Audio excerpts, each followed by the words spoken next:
टेस्थॉन एक मशहूर लेखिका थी। उसे अक्सर बड़े बड़े लिटरेचर इवेंट्स में बुलाया जाता था। आज भी उसे एक इवेंट में जाना था, लेकिन इस बार जगह शहर से काफी दूर थी। इसलिए उसने कार से जाने का फैसला किया और मैप सेट करके सफर पर निकल पड़ी। रास्ता उम्मीद से कहीं ज्यादा लंबा था। ऐसा लग रहा था जैसे सड़क खत्म होने का नाम ही नहीं ले रही। धीरे धीरे उसकी सारी एनर्जी खत्म होने लगी। लेकिन कई घंटों बाद वह आखिरकार इवेंट तक पहुंच गई। इवेंट काफी अच्छा रहा, मगर अब वापसी का लंबा सफर सोचकर ही उसका सिर घूमने लगा। तभी वहां की एक ऑर्गेनाइजर उसकी मदद के लिए आती है। वह उसे एक शॉर्टकट का रास्ता बताती है और कहती है कि इससे समय भी बचेगा और रास्ते में खूबसूरत नजारे भी देखने को मिलेंगे।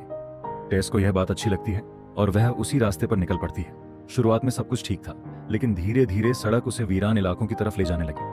अब वहां ना कोई गाड़ी दिखाई दे रही थी और ना ही कोई इंसान। ऑर्गेनाइजर ने कहा था कि रास्ता सुनसान है, मगर इतना ज्यादा होगा यह उसने नहीं सोचा था। फिर भी वह चलती रही क्योंकि उसे जल्द से जल्द घर पहुंचना था। तभी अचानक उसकी कार किसी चीज से टकराती है। वह घबराकर नीचे उतरती है तो देखती है कि सड़क पर लकड़ी के तख्ते पड़े हैं, जिनमें नुकीली कीलें लगी हुई थी।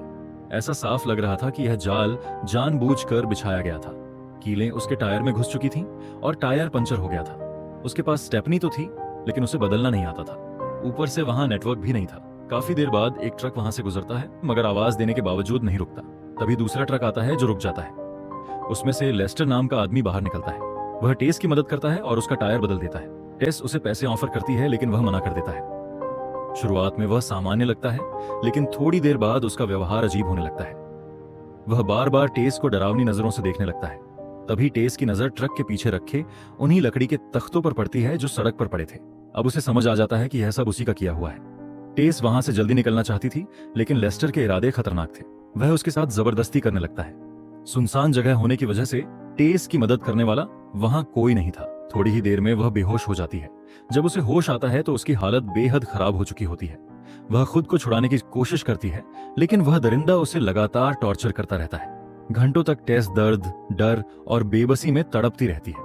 आखिरकार जब वह बिल्कुल शांत हो जाती है तो लेस्टर उसे मरा हुआ समझकर पास के नाले में फेंक देता है। कुछ देर बाद टेस की आंखें खुलती हैं। वह खुद की हालत देखकर टूट जाती है। जिस सफर की शुरुआत उसने एक आम दिन की तरह की थी, वह उसकी जिंदगी का सबसे डरावना हादसा बन चुका था। उसके शरीर में इतनी ताकत नहीं बची थी कि ठीक से खड़ी हो सके। सिर पर चोट लगी थी और सब कुछ धुंधला दिखाई दे रहा था, लेकिन फिर भी वह किसी तरह उठ खड़ी होती है। तभी उसे वहां एक और खौफनाक सच पता चलता है। वहां सिर्फ वही नहीं थी, बल्कि 3 और लड़कियों की लाशें भी पड़ी थीं। उनमें से एक तो बिल्कुल नई लग रही थी। शायद कुछ दिन पहले उसके साथ भी यही सब हुआ था। अब टेस किसी तरह वापस उसी कॉटेज तक पहुंचती है जहां उसके साथ यह सब हुआ था। वहां से वह अपने बचे हुए कपड़े उठाती है। उसकी हालत इतनी खराब थी कि वह ठीक से सोच भी नहीं पा रही थी। उसके पास ना फोन था, न कार और ना ही उसे समय का अंदाजा था। उसे बस इतना याद था कि रास्ते में एक छोटा टाउन पड़ा था। शायद वहां जाकर उसे मदद मिल सके। डर और दर्द के बीच वह पैदल चलना शुरू करती है। रास्ते में जब भी कोई गाड़ी दिखती वह छुप जाती, क्योंकि उसे हर गाड़ी में लेस्टर का डर दिखाई देता था। काफी देर बाद उसे एक छोटा ग्रोसरी स्टोर मिलता है जो अभी खुला हुआ था। वहां पहुंचकर वह सबसे पहले खुद को थोड़ा साफ करती है। फिर वह एक वॉइस नोट रिकॉर्ड करती है जिसमें वह हर छोटी बड़ी बात बोल देती है ताकि बाद में कुछ भूल ना जाए। इसके बाद वह पुलिस को कॉल करती है, लेकिन कुछ सोचकर फोन काट देती है। शायद अब उसके मन में कुछ और चल रहा था। वह सीधे अपने घर पहुंचती है। घर आते ही दरवाजे लॉक करती है, शावर लेती है और अपनी बंदूक तैयार कर लेती है, क्योंकि अब उसके अंदर सिर्फ डर नहीं बचा था, बल्कि बदले की आग भी जल चुकी थी। 2 दिनों तक टेस अपने घर में डर के साए जीती रही। वह न ठीक से सो पा रही थी और न ही कुछ खा पा रही थी। हर छोटी आवाज उसे उस डरावनी रात की याद दिला देती। उसने अपने घावों पर मरहम तो लगा लिया था, लेकिन उसके मन के जख्म अभी भी ताजा थे। वह हर रात अपनी बंदूक साथ लेकर सोती, क्योंकि उसके अंदर लेस्टर का डर अभी भी जिंदा था। मगर धीरे धीरे डर की जगह गुस्से ने लेनी शुरू कर दी। अब उसके अंदर सिर्फ एक ही चीज बची थी, बदला। फिर एक दिन उसे एक महिला का फोन आता है। वह बताती है कि टेस की कार उनके लोकल पब के बाहर खड़ी है। यह सुनते ही टेस वहां पहुंच जाती है। वह बस अपनी कार लेकर चुपचाप निकल जाना चाहती थी, लेकिन वहां की मालिक बेट्सी उसके चेहरे पर चोट के निशान देखकर सवाल पूछने लगती है। टेस झूठ बोल देती है कि उसके बॉयफ्रेंड ने उसके साथ मारपीट की थी। बातचीत के दौरान बेट्सी बताती है कि उसकी कार वहीं एक आदमी छोड़कर गया था जिसे लोग बिग ड्राइवर कहते हैं। यह सुनते ही टेस समझ जाती है कि वही लेस्टर है। अब टेस के दिमाग में एक प्लान आता है। वह बेट्सी से कहती है कि अगर वह आदमी फिर कभी आए तो उसे तुरंत खबर कर दे।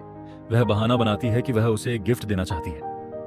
बेट्सी इस बात के लिए मान जाती है क्योंकि उसे असली सच्चाई का कोई अंदाजा नहीं था। वहां से निकलते वक्त पहली बार टेस को लगता है कि अब उसके हाथ एक बड़ी लीड लग चुकी है।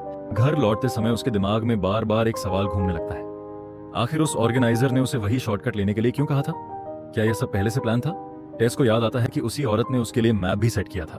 शक बढ़ने लगता है, इसलिए वह उस महिला रमोना के बारे में जानकारी निकालना शुरू करती है। काफी खोजबीन के बाद उसे कुछ अजीब पता चलता है। रमोना के पति ने कुछ साल पहले आत्महत्या कर ली थी, लेकिन वजह आज तक किसी को नहीं पता चली। यही बात टेस के दिमाग में एक नया शक पैदा कर देती है।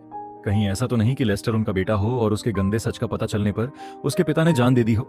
जब उसे रमोना का पता मिल जाता है तो वह सीधे उसके घर पहुंचती है। दरवाजा खुलते ही रमोना टेस को देखकर ऐसे घबरा जाती है जैसे उसने कोई मरा हुआ इंसान देख लिया हो। अब टेस को यकीन हो जाता है कि वह भी इस खेल का हिस्सा है। वह तुरंत उस पर बंदूक तान देती है और सच पूछने लगती है। पहले तो रमोना सब कुछ नकारती रहती है, लेकिन जैसे ही हाथापाई में बंदूक उसके हाथ लगती है, उसका असली चेहरा सामने आ जाता है। वह कबूल कर लेती है कि लेस्टर उसका बेटा है और उसी की खुशी के लिए उसने टेस को उस रास्ते पर भेजा था। रमोना गुस्से में टेस को गोली मारने की कोशिश करती है, मगर टेस पहले ही बंदूक से गोलियां निकाल चुकी होती है। लड़ाई बढ़ती है और आखिर में टेस चाकू से उस पर हमला कर देती है। रमोना वहीं खत्म हो जाती है। इसके बाद टेस वॉशरूम में जाती है, जहां उसे अपनी वही डायमंड ईयररिंग मिलती है जो उस रात गायब हुई थी।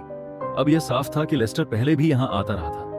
वहीं उसे कुछ पुरानी तस्वीरें मिलती हैं जिनमें लेस्टर अपने भाई के साथ दिखाई देता है और पीछे एक ट्रक शॉप नजर आती है।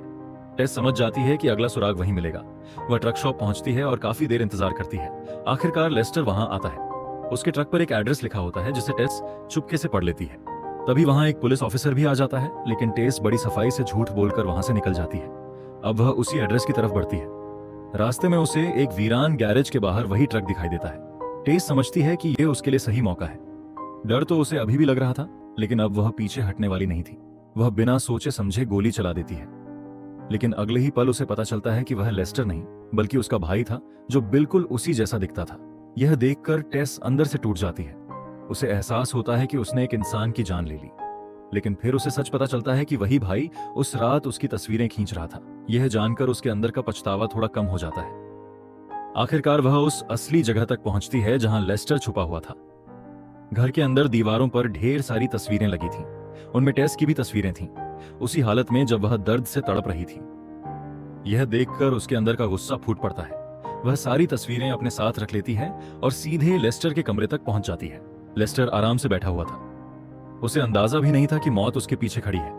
जैसे ही वह पलटता है, सामने टेस को देखकर उसके होश उड़ जाते हैं। लेकिन असली झटका तब लगता है जब टेस उसे बताती है कि उसकी माँ और भाई दोनों मर चुके हैं। यह सुनते ही वह पागलों की तरह उस पर हमला कर देता है, मगर इस बार टेस तैयार थी। वह उसे गोली मार देती है, फिर भी वह रुकता नहीं। आखिरकार टेस उसे हमेशा के लिए खत्म कर देती है।